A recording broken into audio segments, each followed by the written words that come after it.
আমার গভীর প্রীতি এবং শুনেছি ডক্টর অগাস্টিন ক্রুজ, তার সঙ্গে আমার এই যাবৎ দুবার দেখা হয়েছে। তিনি আমার বাড়িতে গিয়েছিলেন, আজ নিয়ে 3 বার। গতকালও তার সঙ্গে আমার দেখা হয়েছে। এই মানুষটিকে বলতে পারি a man with a mission.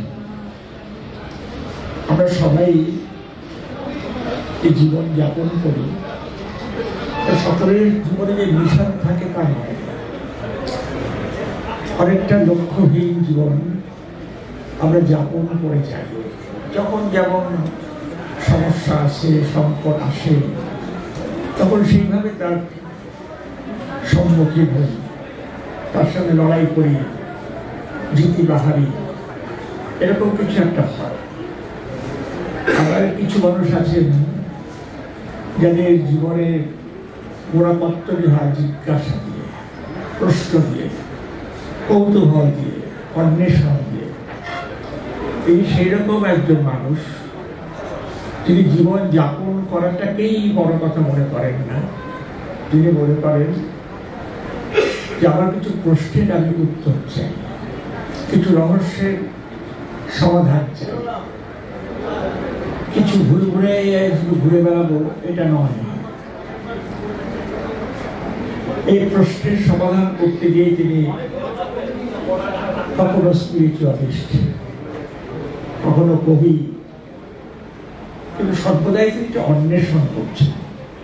তার সঙ্গে আমার বেশ কিছুক্ষণ কথা হয়েছে। প্রথমবার যখন তিনি আমার বাড়িতে আসেন, তখন আমার মনে হয়েছে মানুষ জিজ্ঞাসা, কিন্তু ভাবেন জীবন নিয়ে, উল্টে পাল্টে ভাবেন।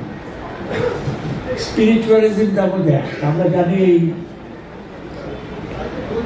আমার পাশেই মহারাজ বসে আছে, তিনি ওই জগতেরই মানুষ, আধ্যাত্মিক জগতেরই মানুষ। আধ্যাত্মিকতা মানেই তো প্রশ্ন, প্রশ্নের পর প্রশ্ন, কি করে হলো, কি করে হলো। যেরকম গার্গী যাজ্ঞবল্ক্যকে প্রশ্ন করেছিলেন, প্রশ্ন করতে করতে এমন জায়গায় চলে গেলেন যখন তিনি জিজ্ঞাসা করেছেন যে পরম ব্রহ্ম কোথায় সংলগ্ন আছে। যে প্রশ্ন করা উচিত নয়, কারণ এই করার কোনো প্রশ্ন থাকে না।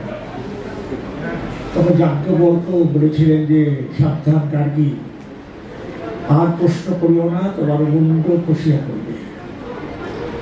গার্গী ভয় পেয়ে বসে যান, কিন্তু প্রশ্নটা ছিল, প্রশ্নটা আজও আছে। কারণ প্রশ্নের তো শেষ নেই, অসীম আকাশের মতো প্রশ্নের পর প্রশ্ন আসলেই থাকবে। আর মানুষ প্রশ্ন করবেই। মুন্ড খসিয়া পরিবার অভিশাপ সত্ত্বেও সে প্রশ্ন করতে ছাড়বে না। তো সেই রকমই প্রশ্নাতুর মানুষই এই জগৎ জীবনে যত সভ্যতা, বিজ্ঞানের বিকাশ, প্রযুক্তির বিকাশ, দর্শনের বিকাশ, সাহিত্যের বিকাশ, এই সব কিছু হয়েছে প্রশ্নাতুর মানুষগুলোর দ্বারাই। প্রশ্ন না করলে জানা যায় না, আর না জানলে সৃজন হয় না। সেই জন্যই ডক্টর ক্রুজকে আমার ভালো লেগেছিল। সবাই যে বড় বাপের জিজ্ঞাসা করবেন এমন নয়। প্রশ্নাতুর মানুষের মধ্যে নানা রকম ভাগ আছে। একজন রিক্সাওয়ালারও প্রশ্ন আছে, কিন্তু তার মস্তিষ্ক হয়তো অতটা বিনায়িত নয়। আবার একজন দার্শনিকেরও প্রশ্ন আছে, তার মস্তিষ্ক অনেক বিনায়িত। আইনস্টাইনেরও প্রশ্ন আছে, তো তিনিও এক জায়গায় গিয়ে বলেন যে না, হচ্ছে না, এরপরে আমি আর বুঝতে পারছি না, এরপরে কি হলো আমি জানি না।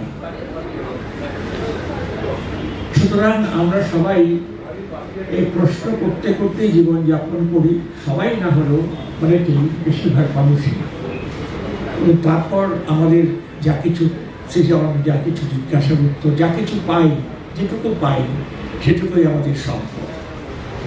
একটা স্কুলে যে কবিতার বই লিখেছেন, সম্ভবত আমি জানি না ইংরেজিতে লেখা কি। তো ইংরেজিতে লেখা কি,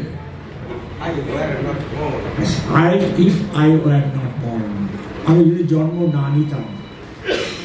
ভারী সুন্দর নাম।